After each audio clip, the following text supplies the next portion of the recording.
Ambati silks Kanchipuram sorry store now in Vijayawada. Exclusive పట్టు saris, సల్వాస్ and lehengas. పశ్చిమాసియాలో మునుపెన్నడు లేని విధంగా యుద్ధ మేఘాలు కమ్ముకుంటున్నాయి. మరో 24 గంటల్లో ట్రంప్ ఇరాన్లో భారీ విధ్వంసం సృష్టించబోతున్నారన్నటువంటి వార్త ఇరాన్ వెన్నులో వణుకు పుట్టిస్తుంది. దీంతో ట్రంప్ దూకుడుకు అడ్డుకట్ట వేసేందుకు ఇరాన్ ఒక రహస్య యుద్ధ తంత్రాన్ని సిద్ధం చేస్తుందనేటువంటి అనుమానాలు ఇప్పుడు బలపడుతున్నాయి. ఇది నేరుగా సైన్యాల మధ్య జరిగేటువంటి పోరు కాకుండా కంటికి కనిపించినటువంటి ప్రాక్సీ ఆర్మీతో ట్రంప్ వ్యూహాలను దెబ్బతీసేటువంటి ప్రమాదం ఉందని అంతర్జాతీయ విశ్లేషకులు హెచ్చరిస్తున్నారు.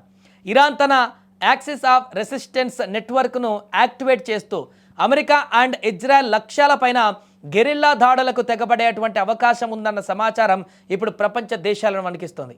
అగ్రరాజ్యం సైనిక శక్తిని నేరుగా ఎదుర్కోలేక తన నీడలాంటి సాయుధ సంస్థల రంగంలోకి దింపి పశ్చిమాసియాను రణరంగంగా మార్చేందుకు ఇరాన్ వేస్తున్న అడుగులు ఇప్పుడు పెను సంచలనంగా మారాయి.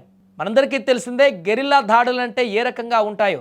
అది పూర్తిగా ఈ యొక్క కొత్త టెక్నాలజీతో జరిగేటువంటి దాడులకు భిన్నమైనటువంటి యుద్ధ వాతావరణాన్ని తీసుకువెళతాయి. విదేశీ నిఘా వర్గాల సమాచారం ప్రకారం ఇరాన్ తన వద్ద ఉన్నటువంటి అత్యాధునిక క్షిపణి వ్యవస్థను అండ్ డ్రోన్ టెక్నాలజీని తన అనుబంధ సంస్థలకు బదిలీ చేస్తుందని తెలుస్తుంది. ఇందులో ప్రధానంగా లెబనాన్లోని హిజ్బుల్లా గ్రూప్ను ఇరాన్ ఒక అజేయమైనటువంటి శక్తిగా మార్చేందుకు ప్రయత్నిస్తుందనేటువంటి అనుమానాలు ఉన్నాయి.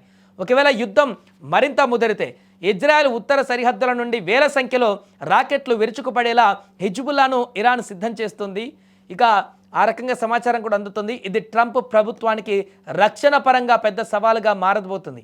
ఎందుకంటే ఇది ప్రత్యక్ష యుద్ధం లాంటిది కాదు, పరోక్షంగా అన్ని మూలాల నుంచి అన్ని మార్గాల నుంచి అంతర్గతంగా కూడా కొనసాగించేటువంటి ఒక విధ్వంసం. అలాగే గాజాలో ఉన్నటువంటి హమాస్ అండ్ పాలస్తీనియన్ ఇస్లామిక్ జిహాద్ గ్రూపులు కూడా ఇరాన్ అండతో మరిన్ని ఆత్మాహుతి దాడులకు ప్లాన్ చేస్తున్నాయని కూడా విశ్లేషకులు భావిస్తున్నారు. ఇరాన్ ఇచ్చేటువంటి ఆర్థిక సైనిక తోడ్పాటుతో ఈ సంస్థలు ఇజ్రాయెల్ రక్షణ కవచాలను ఛేదించేటువంటి ప్రమాదం కూడా ఉందని భద్రతా నిపుణులు హెచ్చరిస్తున్నారు.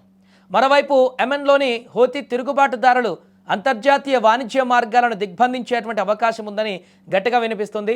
ఎర్ర సముద్రంలో ప్రయాణించే అమెరికా ఇతర దేశాల నౌకలపైన కూడా డ్రోన్ దాడులు చేయడం ద్వారా ట్రంప్ ఆర్థిక వ్యూహాలకు గండి కొట్టాలని ఇరాన్ యోచిస్తున్నట్లుగా అనుమానాలు వ్యక్తమవుతున్నాయి. ఇది కేవలం ప్రాంతీయ సమస్యే కాకుండా ప్రపంచ ఆర్థిక వ్యవస్థపై ప్రభావం చూపే అటువంటి అవకాశం ఉంది. ఇక ఇరాక్లో ఉన్నటువంటి అమెరికా సైనిక స్థావరాలకు కూడా ఇప్పుడు ముప్పు పొంచి ఉంది.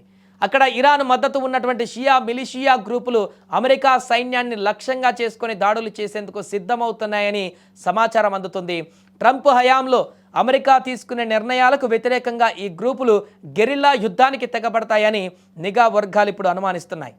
ఇవే కాకుండా సిరియాలో పాకిస్తాన్ అండ్ ఆఫ్ఘనిస్తాన్ మూలాలు ఉన్న షియా వీరులను కూడా ఇరాన్ తన అవసరాలకు వాడుకోబోతుందని తెలుస్తుంది. జైనభియాన్ బ్రిగేడ్, ఫాతిమియాన్ డివిజన్ వంటి సంస్థలకు కఠినమైన శిక్షణ ఇచ్చి వారిని ఆత్మాహుతి దళాలుగా మార్చే ప్రమాదం ఉందని నిపుణులు చెబుతున్నారు. ఇరాన్ తన సొంత సైన్యాన్ని రంగంలోకి దించకుండా ఈ ప్రాక్సీ గ్రూపుల ద్వారా అమెరికాను ముక్కలుగా దెబ్బతీసేటువంటి వ్యూహాన్ని అమలు చేయబోతుందన్నది ఇప్పుడు ప్రధానంగా చర్చనీయాంశమైంది. ఈ గ్రూపులు చెల్లాచెదురుగా ఉండడం వల్ల వీరిని పూర్తిగా నిర్మూలించడం అగ్రరాజ్యానికి తలకు మించినటువంటి భారమయ్యే అవకాశం ఉంది ఇప్పుడు.